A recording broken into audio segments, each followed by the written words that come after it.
So it's 2026 and the kit needed some upgrades. Honestly, I couldn't see much of a better upgrade to my current camera in the FX6 for its versatility. It is an absolute workhorse, so it is. These are some bits I picked up though, and I'm looking forward to putting them through their paces. The SmallRig Potato Jet tripod. This one took my eye for the handle release mechanism. I wanted something light that could hold my FX6. I also decided to get the longer version of the SmallRig Magic Arm. I use them all the time, and you know what? More reach is never no harm. So I really want a hazer, but I also want a party.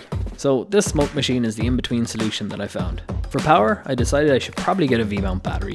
Camera Kit actually suggested this FX Line battery because it's got 2 D-taps, and I'm glad they flagged it because I actually needed 2 of them. You can't bait the local knowledge that way, so you can't. But to hold a V-mount, you need a plate. I'm actually really impressed with this SmallRig V-mount plate and what it opens up for me in terms of like versatility and mounting. These macro lens filters, I was just curious more than anything, and I wanted to get some more texture shots, and now I can do close-up shots like this. And finally, the main event, the iFootage Shark Slider Nano 2. They're about €300 cheaper to order off their website rather than Amazon, so just a little tip to always check the EU websites first. I'm most excited about this piece of kit because it's going to add a lot of panache to my Astro time lapses. So here's some of my new kit going into 2026. Very minor upgrades thankfully. The kit has been that solid over the years. So what are some upgrades that you'd recommend that you now can't live without?